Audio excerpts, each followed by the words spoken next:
Oh shit, not good. Kasi may sticker tayo. Ayan. Fully charged na. Ayan.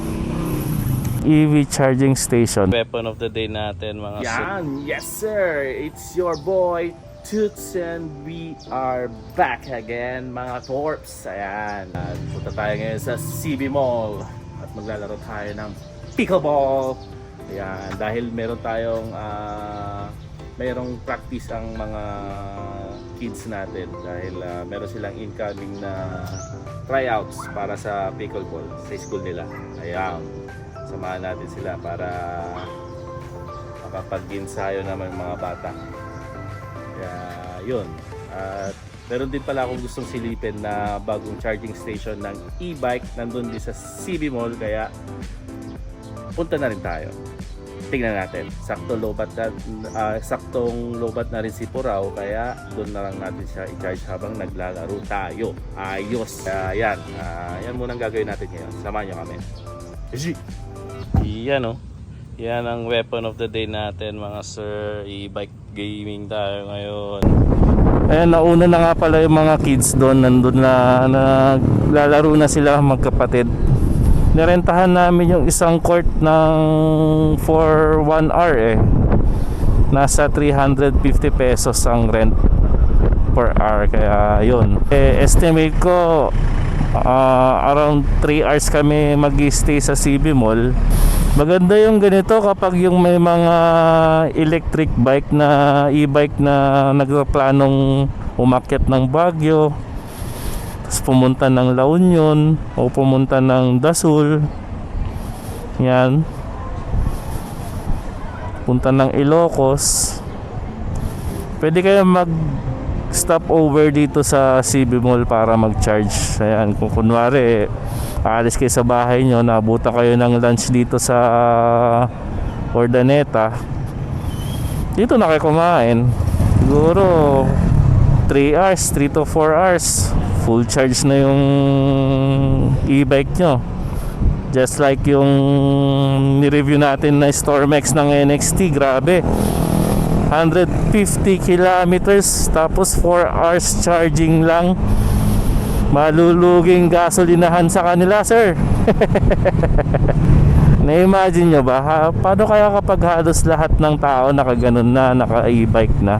Siguradong bababa ang presyo ng gasolina eh, no? Siyempre wala nang gustong maggas eh. Practical na lahat. Electric na. Kaya papunta na rin tayo doon. Yun. Yes sir, and we're here. CB Mall. Uy, kala ko merong Stormex dyan. Park and Plug EV charging station for electric bikes and electric motorcycles. Open 24 hours. Ayos, 24 hours pa pala siya. Mondays to Sunday. Ayun. Tapos, paano po siya? Meron bang mag-guide dito? Pwedeng mag-charge, sir? Pwede sir, 50 pero 2 hours. 50 pesos 2 hours? Oh, mura na. Sige sir, paano ba i-setup yan? Kailangan may dalang charger, no? Ayan, meron naman akong dalang charger. Fast charging nga to eh. Anong pangalan niyo sir? Marvin sir. Marvin, ayan. Shoutout kay Sir Marvin, ayan. Yun, yung plug. Ito yung plug. Tapos, isa, ayan. Okay na ba? Gumagana ba? Ayan, milaw na. Ayan, 50 pesos 2 hours sir. Pwede. Tara, laro muna tayo ng pickleball. Total, nandyan naman yung nandyan na yung mga bata. Iwan ko muna sir, no? Diyan lang ako, maglalaro lang ng pickleball. Update ko kayo sir. Balikan na rin to. G. Ayusin nyo ha. Ayusin nyo.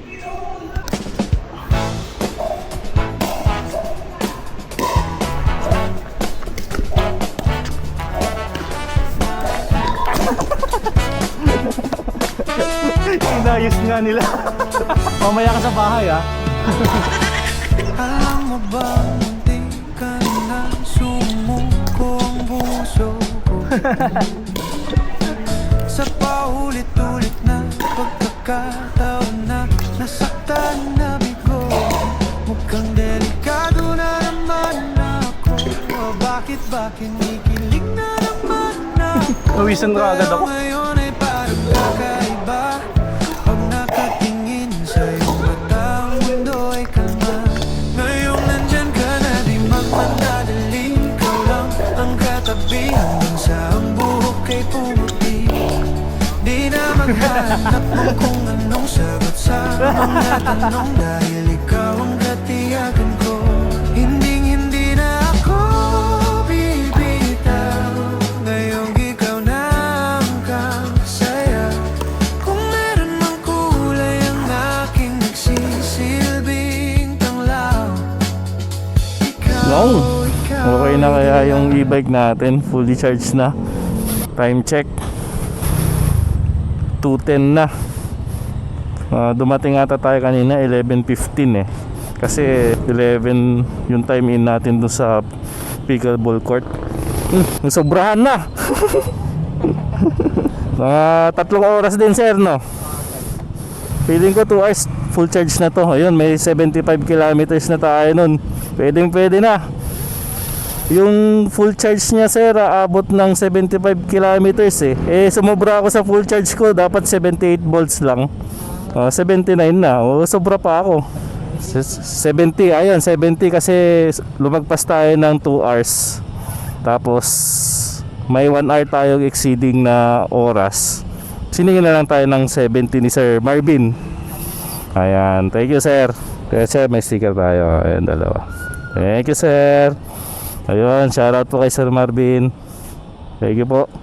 Sige, makakauwi na tayo. Naka full charge na. Ayos, okay. Susunod ulit. Thank you sir. Thank you po. Ayun, nakapag-kun ka na. Full charge pa. Ayos. Andiyan lang yung SM. Tapos tapat lang ng SM is CB Mall. Tapos itong CB Mall, yung charging station nila is nandito lang sa may St. Joseph. Ayan, tapat lang na St. Joseph yung charging station ng electric bikes. Ayan. Okay din sir, lalo na sa mga bumibiyahe ng naka-electric scooters, e-bike. Gaya nung idol ko na si EV Yahe. Ayan, shoutout sir, EV Yahe. Yeah sir, pag meron pa kayo ulit North Loop, pwede nyo pong i-consider ang CB Mall as checkpoints for charging stations. Ayan po. May nabasa pa ako kanina, nag-upload ako ng pictures dun sa charging station.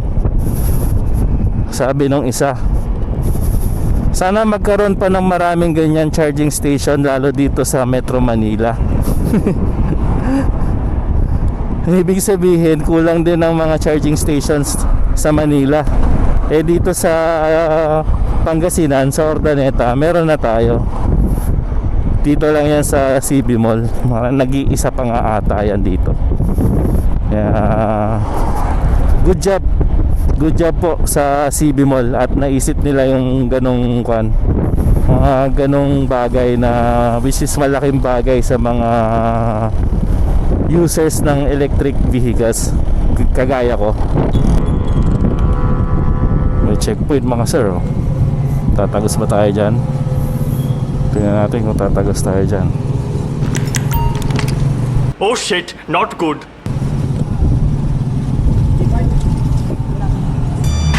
Okay sir, tumagos tayo sir. Hinarang tayo, pero pagkasigaw ng e-bike, tumagos. Shout out. Isang advantage ng naka-e-bike, madaling tumagos sa checkpoint. Kaya kumuha na kayo.